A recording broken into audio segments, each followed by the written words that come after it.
I'm Kimberly Guilfoyle, along with Juan Williams, Jesse Waters, Jillian Turner, and Greg Gutfeld. It's 5 o'clock in New York City, and this is The Five.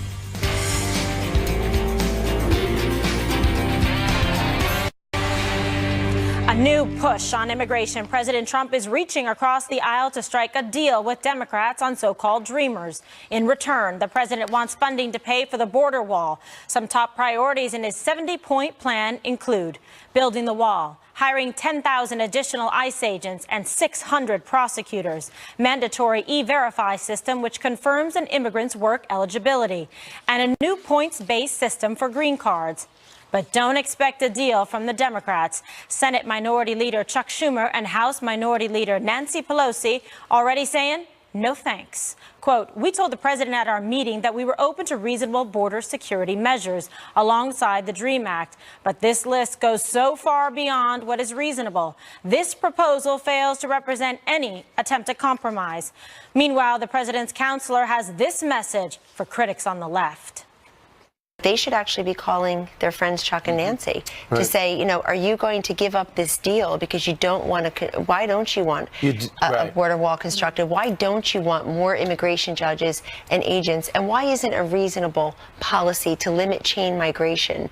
And also to stop these visa overstays and to make sure people that are flouting the law once they're here, breaking the law once they're here, go back. Okay, so Jesse, what do you make of this plan? The Democrats obviously pushing back, but Trump, a.k.a. the wall, pushing forward. That's right. Well, Crying Chuck needs to put down the New York Times and start reading The Art of the Deal, because this is classic Trump. You start with a big ask, and then you dial it back and end up getting 75% of what you want. Right. I'm sick of hearing this is a non-starter. Can we ban that phrase? Yes. According to Democrats, anything the Republicans propose is a non-starter. The Democrats' idea of compromise is 100% of what they want. I understand why, though, because the Republicans in Congress have caved and buckled for the last 8 years. So it's two-pronged strategy here. One, you insert the wall, and at the last minute, you dial it back, and then you look like you're flexible and a big leader. Or you take the wall to the limit and make the Democrats look like rigid radicals. But here, he still has a trump card. He can extend DACA if he doesn't like the terms for an extra 6 months, so he controls the whole debate. The issue, though, is the wall isn't as popular as protecting dreamers. But I don't think Trump cares about polling, and I think his base is going to stay with him no matter what. Well, he cares about that base. Exactly. He does care about dreamers. Yes, he does care, but he also cares about the big, beautiful wall. Big and beautiful. Great. I'm a dreamer. I dream about the wall. But, you know, they're green cards. They're not gift cards. And I think somewhere along the line, we lost our way. What's wrong with a little bit of processing, a little bit of rules? I don't think it's that big of a deal. But 70 points, that's a lot of points. It's a lot. Could you imagine being in that? It's not 1,000 points, 11. You imagine being in that meeting, you know, point 22. Yeah. And then it's like, you just go like, Jesus, 47 more points. Right. It's refreshing to hear you talk about rules and process in such a respectful way. This is an interesting point. No, this is an interesting point, because the argument that the Democrats have about immigration is exactly the opposite of their argument for gun control. They don't want laws. They go with immigration. They go, why do we need more laws? Why do we need more laws? We need sanctuary because, you know, if they're going to. But that's exactly opposite the gun control argument, which is we need more laws. We need more friction. We need to slow things down. But they can't do it with immigration. I find that very interesting. By the way, that can work both ways. You can say that somebody that argues against gun control laws, why do they want laws for immigration? I like the first way better. Thank you. So true, and you see it with Governor Jerry Brown doing that with California and essentially making it a sanctuary state. They want to put, you know, and make their own laws and play by their own rules, but yet they don't like these over here. Hello, Juan. How are you? Welcome back, Juan. Yeah, it's good to be here. How do you feel about this? Well, I mean, I see it so differently because I realized that there was a deal in place, a deal between the president and Chuck and Nancy, right? And then the president has in a group of Republican senators who say, hey, we think you are pushing us out, Mr. President. We don't like this. Why don't we look at some principles that we can employ with regard to immigration? And so then, having struck a deal with Chuck and Nancy, guess Chancey. what? Huh? Call him Chancey. Chancey, all right. Oh Having struck a deal hashtag Chancey, he then goes back to them and says, here's my principles. Well, wait a second. And nobody does business this way. Nobody does a deal where you say, it's all on my terms or no terms or the highway. And that's what he did. So then when the Democrats say, excuse us, that's not the deal we discussed, because they had agreed, by the way, Jesse, to added security on the border as part of their deal. And they had agreed that they want e-verify. They want so many of these things. So what was but the then deal breaker? Because Trump has just gone back and undone the deal. And I agree with what Jillian said. I've read Trump saying he cares about the dreamers. He would not want to do anything to hurt the dreamers. But we don't want more dreamers, and that's the point, and that's what the wall accomplishes. Dreams have to end, according to Waters. Someone's got to wake up eventually. But Jesse, the dreamers are a circumscribed group. They are not. You can't add more. Sure you can. When you have more coming over and bringing their children, hence more dreamers. That almost got weird for a second there. So hashtag, I saw the look what does on Greg's religious face. practices have to do with anything? Leave it out of it, okay? So hashtag Chancey, whose theme song, I guess, is going to be ABBA. Take a Chancey on me. What about Nuck? I like Nuck. You like that a lot. So, Jillian, I like what you're saying here. You're saying, you know what, the president isn't trying to be mean-spirited or not honor those like hardworking Americans who came here perhaps through no fault directly of their own. So is there a way to kind of make both sides happy a little bit, or will the Democrats just be obstructionists? Because now you see Chancey saying, no, we have no bid for this. Well, I was surprised to see what worries me in this proposal is there is an element of using the Dreamers as a negotiating chip. And President Trump has taken great care in many speeches, many public remarks to talk about the fact that emotionally and psychologically he connects with the idea that America should be a place to welcome these people. Sure. So I was disappointed by that. But my own political stuff aside for a second, I think the proposal that was submitted yesterday is really the administration's, the criticism that President Trump received in the wake of the failed health care repeal, which is that he was not invested personally. He was not involved in the process. He was not down in the nitty-gritty, figuring this stuff out, trying to help Congress come up with the specifics to populate this bill. This is something that's chock-a-block full of specifics. No one can levy that criticism again, against him.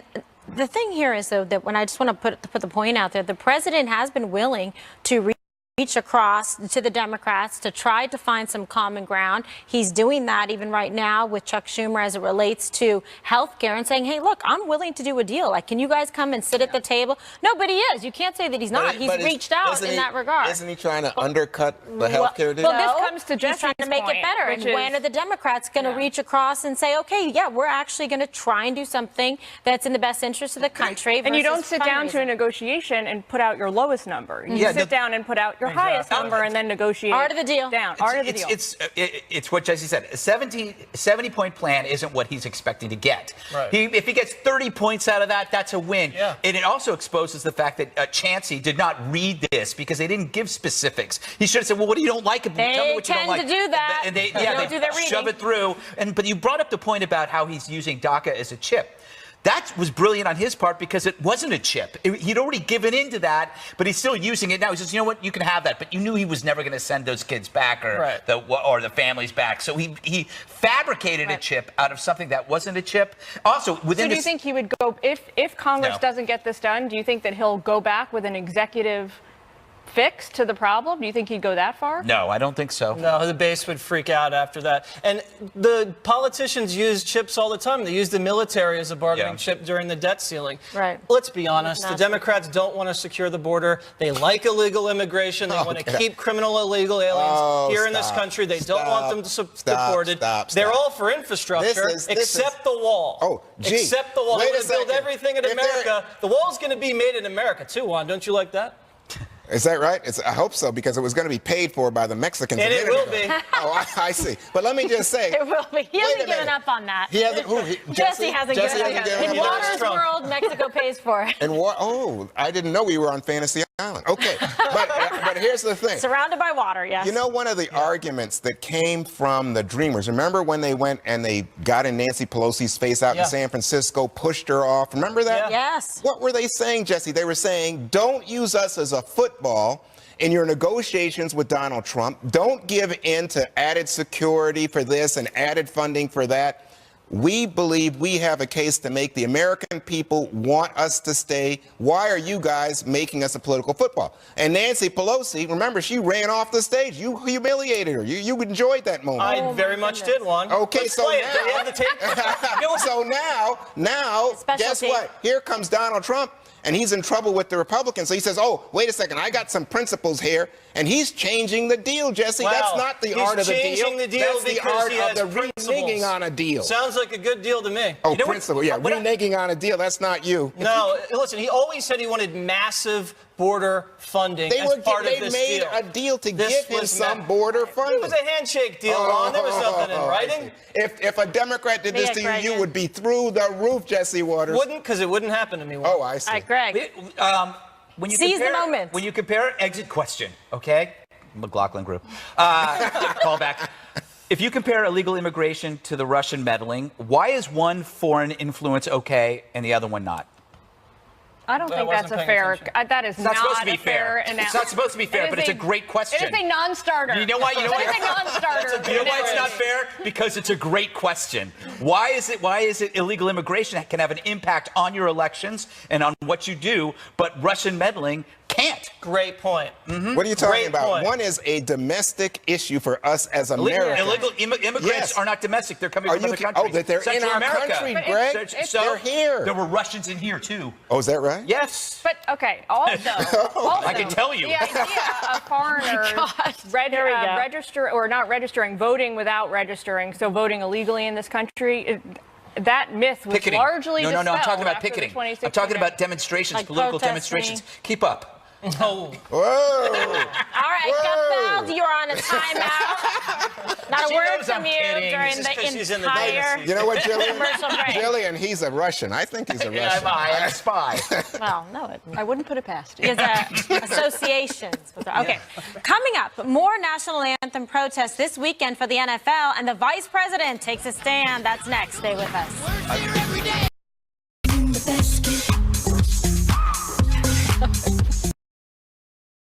NFL players pull us right back in. Oh, man. Vice President Mike Pence and his wife attended the Colts 49ers game Sunday, only to witness the 49er players kneeling for the national anthem once again. So the vice president left the game, tweeting, "I left today's Colts game because POTUS and I will not dignify any event that disrespects our soldiers, our flag, and our national anthem." The president jumped in, supporting the vice president.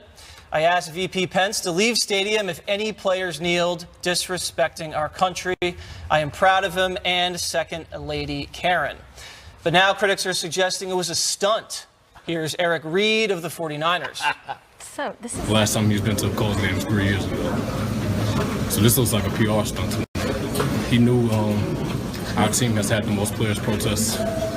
He knew that we were probably going to do it again. so ridiculous. By the way, it should be noted that the vice president was scheduled to be at that game for the statue unveiling of Peyton Manning. Take the statue down. I know. What are we going to do? Crazy. I think that statue's got to come down there, Gutfeld. Yeah, look, What do you think? okay. The idea that you're concluding that it's a stunt does not make you intelligent. He could have been good, but he knew this was going to happen. It's a stunt. So what? The media uses every crisis as a stunt. If one side can pull stunts, if the NFL can pull publicity or political stunts, why can't the vice president do the same thing? I think that they basically just spiked the football on the NFL. And I think it's hilarious. You responded with a political stunt and a publicity stunt against one that had caused so much divisiveness. I think it's great, but just admit it. It was and so what? I love stunts. Why are you doing this? Why are you undercutting me before I can argue with you? What is wrong? Ron hates it when that Something is wrong with him today. I think it's that Russian guy he's in here. But I mean, Juan, was it a stunt? I mean, he has a son who's active duty in the Marine Corps. Maybe he was very upset about the kneeling. Well, from all that we hear, he spoke to Trump right before. He tells the people in the press pool, "Don't get out of your cars because I'm going to leave soon." And then, I mean, it looks like every indication is it was a stunt. And it was an effective stunt because everybody's But talking I don't about think it was a stunt. Pushing back, pushing back, pushing back. Kimberly, go ahead. Just because it was planned. He's a doesn't mean huge it's a stunt. fan of the Colts. So why wouldn't he be there? You know, we're in the jersey, the whole thing. This was planned ahead of time. And by the way, he should support the president. Wait a and second. say You said it was planned ahead of time. meaning the event for him to attend the game. And he was already going to be there for a discussion tax cuts. So he went. And okay, so the 49ers know what's wrong with the team. But by the way, Colin, who started all this, like, hey, I'll play for any team. I'm going to stand now. It's no problem. No kneeling. That's the other latest thing from him. I think he's pushing back on that, or his girlfriend is. Yeah, that was. Let's see. Yes, that was fake news. And I'd like to hear from Colin. Can he do an interview one of these days? It would clear a lot of things up. I'd like to go sock shopping with him. Yeah, he needs to upgrade the wardrobe. Now, Jerry Jones, the owner of the Dallas Cowboys, said that all the players are going to stand. And if you don't stand, you're going to get into some trouble. What do you think about that? I think that it's fair because the NFL, as we've discussed before, has very clear guidelines that are distributed to all the players about what conduct on the during, before, and after the game is supposed to look like. Right. That said, there's some distance between you and I on this. I think that nobody's really pulling a stunt here. Is that everybody's is exercising grievances in a legitimate way. They're exercising their constitutional rights. The players who are kneeling, the players who are standing, the American people who are boycotting games, the vice president, everyone has legitimate grievances here. And I think that's okay, right, for all of this to be going on.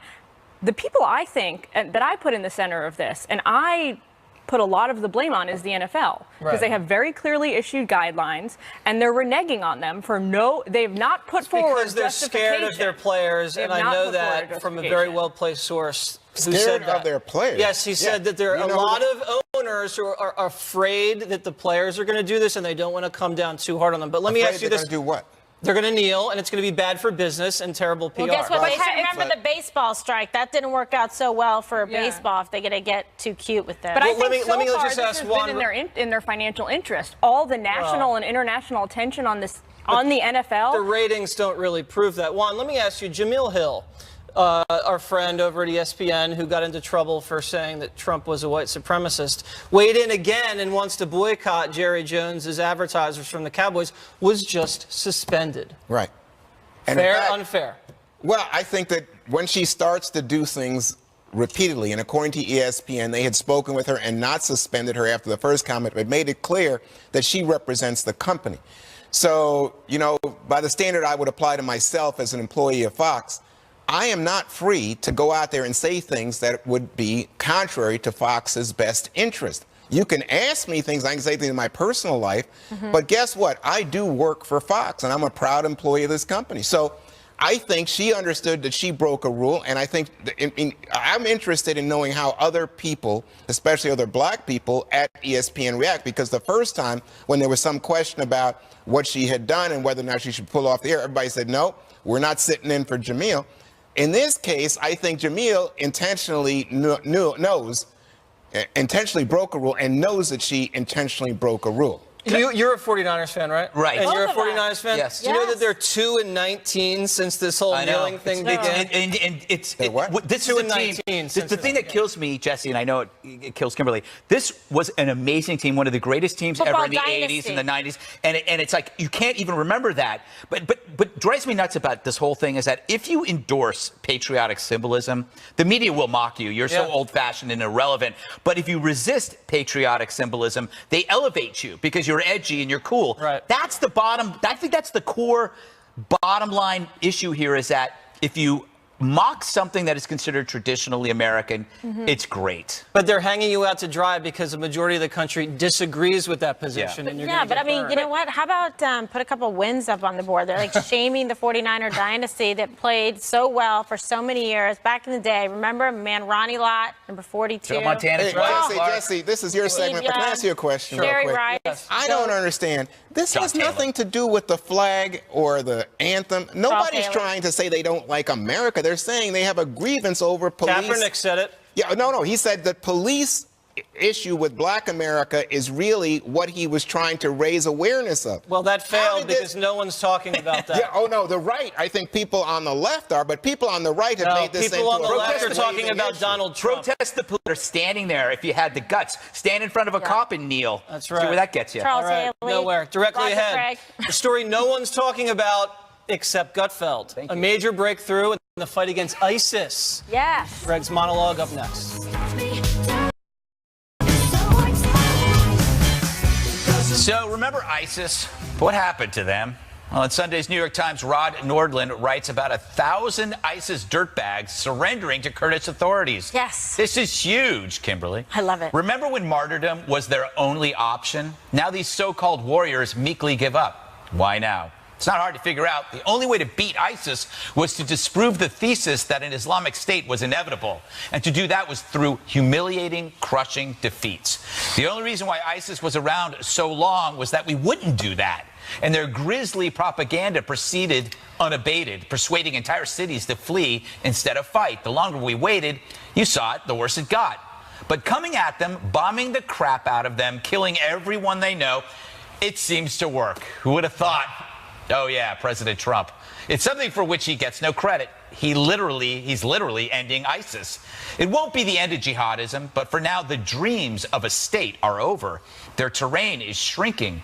Sometimes a full frontal assault is the most strategic idea, and it beats Obama's dithering, all that ever got us was the paralysis of analysis. So laugh all you want about the tired phrase, there's a new sheriff in town. I think ISIS got that message, and while we have to be careful of the mission accomplished syndrome, what is undeniable is that ISIS is off the front pages and on their last legs. One hopes Kim Jong-un is watching. Yes, I wrapped it all up. Indeed. Take it away, everybody.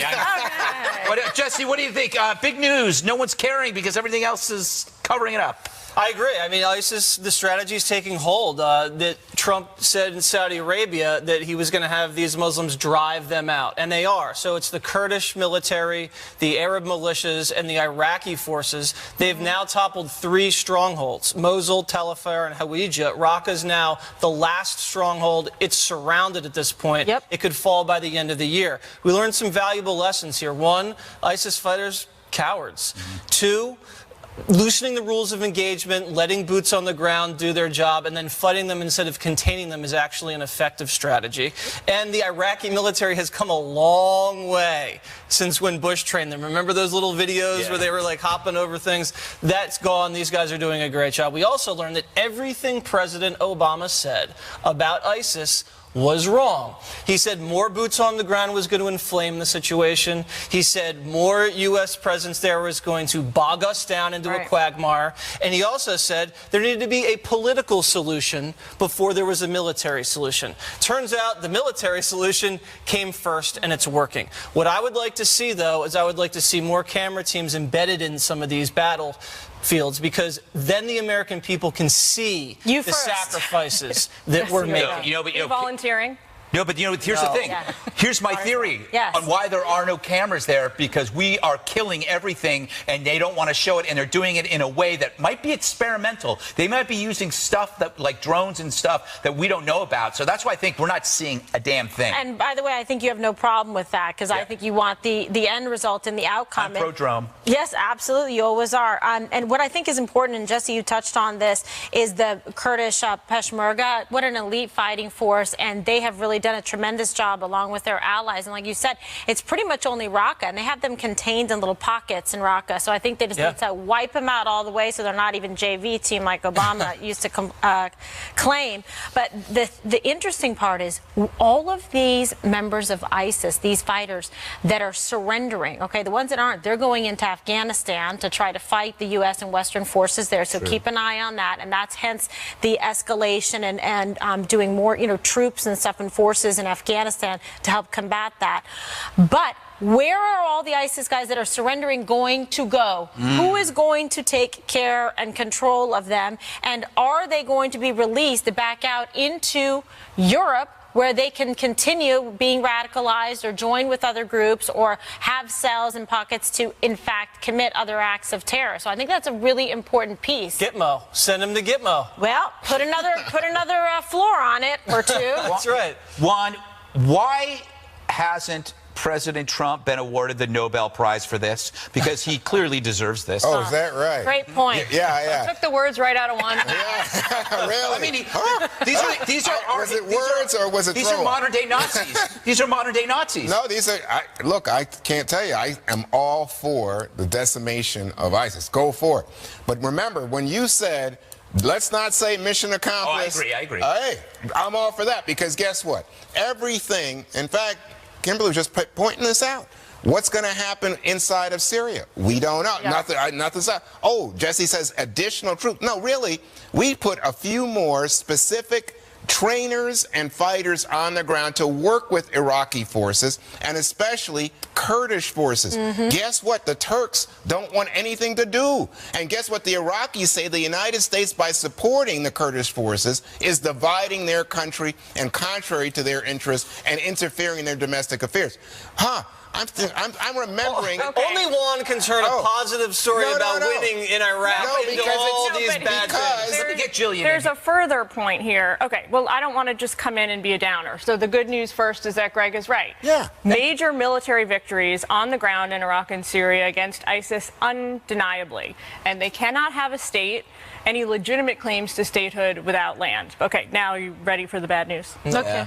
You're going to get it anyway. Okay. The bad news is that the battlefield is no longer in Iraq and Syria. The battlefield has migrated into cyberspace. The battlefield today, 4 years into this battle, is now largely online. And while we are denying them safe havens, while we are killing their forces, they are attracting more and faster than ever before online. And that's where this part about combating the ideology comes in. And that's a point where President Obama was right, President Trump is right, everybody continues to point this out, yet we're not very good at combating that. So we have major strides to go before we can declare mission accomplished. Unfortunately, I wish we could declare mission accomplished. Yeah. I just think killing them is a good thing. It's a great thing. It's a great thing. That's why I started with the good news. Right? Yeah. Otherwise, it's on us again. Say that 5 times. Well, that's the problem. And by the way, majority of them that are captured, they're like, hey, yeah, my bad. I was just with ISIS for like a month. Yeah. I'm actually a really good cook. That's what they say. I was a clerk, and I just want to go work and live in America at McDonald's. Yeah, they should put them in front of a stove and be like, all right, whip something up. Let's see. Offer a proof. Isn't that funny? You are far more forgiving than I am. I would get out of here. And then we shoot him in the head. Yeah. Okay. Coming up, President Trump unleashes fury on a GOP senator that stands for Grand Old Party. Jillian. Details when we return. Never stop. Welcome back. It's a war of words between President Trump and Republican Senator Bob Corker, and it just keeps getting worse. Over the weekend, President Trump went after Corker for not being a strong senator, he said, and dropping out, he's not seeking re-election, because the president wouldn't endorse him. Trump tweeted this, among other things, quote, I would fully expect Corker to be a negative voice and stand in the way of our great agenda. Didn't have the guts to run. Senator Corker, well, he fired back, tweeting, quote, it's a shame the White House has become an adult daycare center.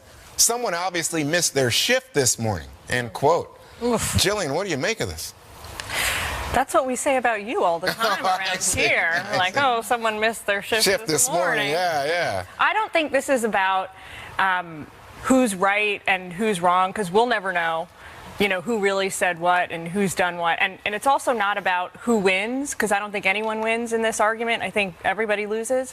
But I do think that something important to consider is who has more on the line to lose here. And from that optic, the president definitely has more to lose, because Corker is now a lame duck. He has no one to care about except himself. He has no constituents to impress and retain. He's just a free agent. Whereas so the you're saying president, he's but retiring. in the next 2 years, the president actually needs Corker to get some important parts of his agenda through, like potentially tax reform, like potentially rejiggering the Iran nuclear deal, like potentially some more nominees for the State Department if we ever get any. So I don't think that it was smart for the president to go down this road with him, not because he's wrong and Corker's right, but just because of the practical considerations implications here. I don't think it was a smart calculation. So, Kimberly, in fact, over the weekend, the controversy about Tillerson supposedly calling Trump a moron, and then Corker gets involved and says, oh, I'm close to Tillerson, and in fact, Trump's tweets have undermined our diplomacy in the world. All right, so somebody cue up like Bad Blood. That's all I gotta say. Obviously, they don't get along. They're not like simpatico. There's people who had thought at first maybe that Corker would primary President Trump, but his approval rating right now is like 34% in Tennessee. Marsha Blackburn is a strong candidate, more in the president's liking. So, I don't know where he's going with this, meaning Corker, but, it's not going over well in general. I mean, what's he going to do? He's going to hurt the party then next by not supporting tax reform or immigration or being on board for health care? I don't know. All right, so it's not Jesse, going well. Today, Jerry Seib in the Wall Street Journal writes, the president has become a man without a party, that he's angry at Corker, he's angry at McConnell, he's angry at Lindsey Graham, John McCain, Jeff Flake, Susan Collins. What is going on? Well, the president does well when he runs against even the Republican Party. He's an outsider that worked during the campaign, but I can't believe I'm saying this, but Corker started it. I can't believe that this is like what we've devolved into when we talk about Trump tweeting. He did, but he did. He said that Tillerson, Kelly, and Mattis are the only three people that are keeping the world from descending into chaos. Right. That's what triggered the Trump tweet and then triggered the retweet. The whole thing's nonsense. Everybody just needs to chill. Well, whenever it comes to nonsense, the man who brings good sense to the table, Greg Gutfeld. Yeah, everything about life you can learn from the movie Dirty Harry. Corker is a genius. He's playing the befuddled mayor in Dirty Harry. Remember, he was always screaming at Harry Callahan, Harry, you got to stop that. You're going to get somebody killed. But Harry always won. And so what he's doing, when Corker's saying, oh, God, Trump's going to start World War III, he's contributing to the fears of Iran and North Korea, that even the politicians on Trump's side are scared to death of him. Who knows what Trump will do? Well done, Corker. You're scaring the hell out of our adversaries, and I knew that's what you meant to do. By the way, when I first met Bob Corker, he was mayor of Chattanooga, so maybe it could have been. I don't know. All right, coming up, calls for Christopher Columbus statues to be removed on a day when the man is honored with a public holiday. That story next.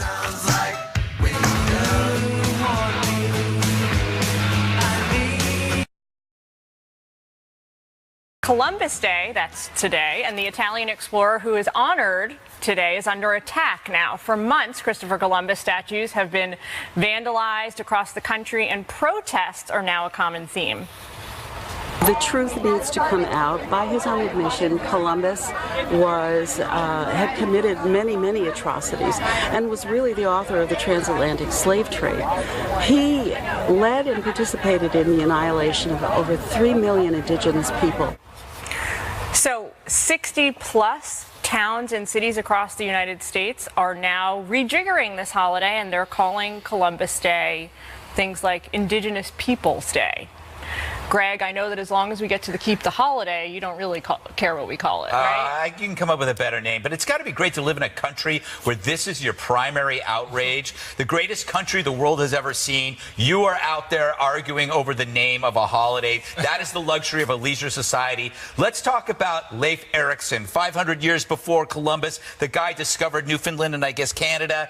He was the first European expedition to North America. The most important thing, better than discovering America, Canada, wild grapes. Leif Erikson discovered wild grapes in, was it 1100 AD? I can't remember.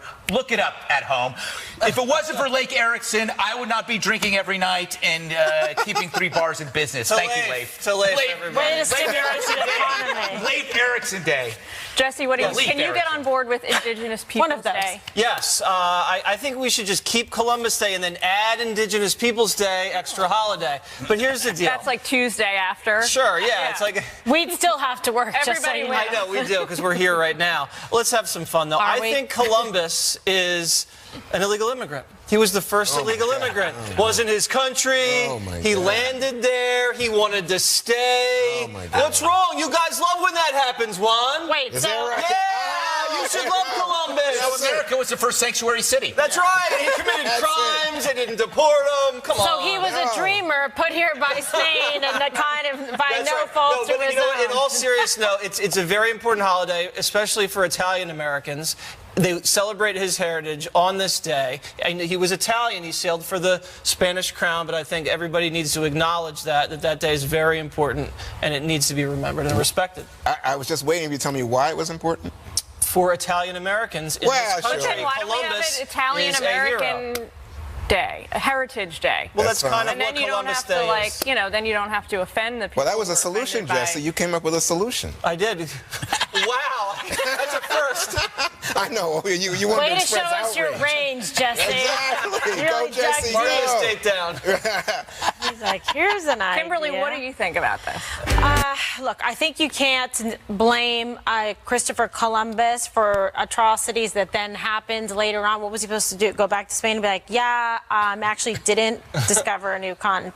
Delete, right? So reported, did the job he was going to do, and then sure, I have no problem. You want to do Indigenous Peoples Day? I don't know, pick some slot that's available on. Day after the Super So Bowl. just keep the holiday at another. That's the about one. that? We want like that. that one. Extend that I one. must Juan, say, you get the last word. But Do I you was just think we should thinking, just add one? Indigenous Peoples Day, it invites mockery.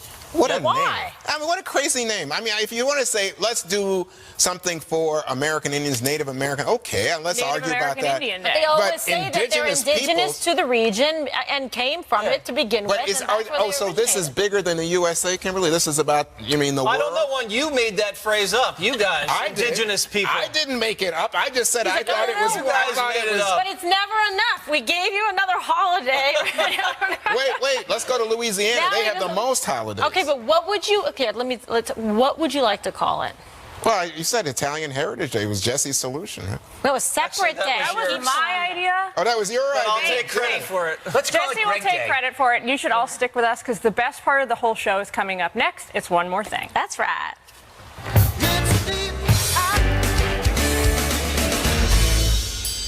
One more thing is now with me. Okay, country music star, well, I'm first. Jason Aldean returned to Vegas yesterday to visit with the victims of the Las Vegas shooting at the University Medical Center of the Southern Nevada Trauma Center. And you can imagine it was incredibly uplifting. There he is with his wife, Brittany, and the University Medical Center posted an image to their Facebook page thanking Aldean for his visit and wrote, his visit helped heal hearts and cheer those who were wounded in this tragedy. So I think that was really wonderful for him to go and give the time and see them and make, a positive impact in that way. Juan. Well, big weekend for baseball in my family. The Washington Nationals are in the playoffs against the Chicago Cubs. And Steve Scalise, the congressman who was shot practicing for the congressional baseball game, he threw out the first pitch Friday night. Here I am with my red hair on for the Nationals during the Saturday game. And here I am with the president's lawyer, President Trump's lawyer, Ty Cobb. He came over to say hi, says he loves the Five. And what a weekend it was for baseball across America. One Houston Astro player hit 3 home runs in one game, and last night the Yankees kept me up with a nail-biting 1-0 victory.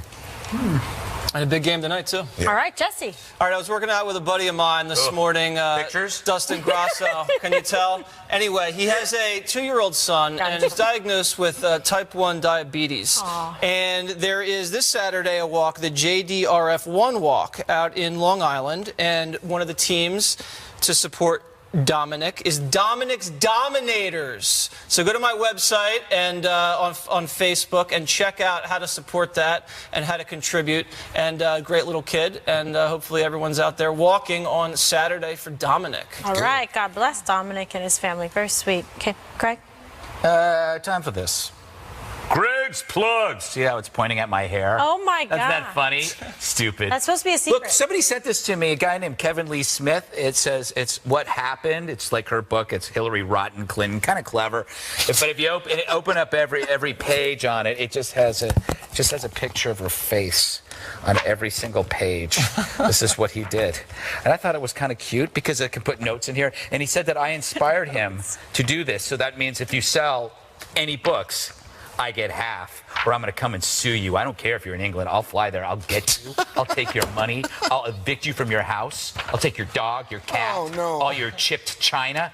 I'll take everything. Chipped. And this book was perfect for him. All because right. It doesn't have any words. Yes. I didn't even know that Just when they the mailed picture. it. I think she just got you back, buddy. Exactly. Took her an hour. Way to make threats on live TV. Awesome, Greg. Won't be seeing you tomorrow. Oh, I won't be here tomorrow. I'll be doing a speech in Texas. See, it wasn't fake news. Okay. Jillian. So you might not think of koala bears as being great swimmers, but you would be wrong because this past weekend, the Volunteer Coast Guard of Australia found this little guy 300 meters, which is 328 yards, out to sea off the coast of Warneet in Victoria. They saved him, and he lived happily ever after. As a koala bear, he's been delivered to a place called Quail Island to live happily ever after. They're mean. No, they're not happy animals. Thank you to the Australian Volunteer National Coast Guard. They are mean little animals. Mean. I could make a joke right now that I'm not I going to know what you're going to say. Takes one to know one. Exactly. That was about you, Greg. I know. Oh, my God. Okay, set your DVRs. If you could kindly never miss an episode of The Five, special report up next.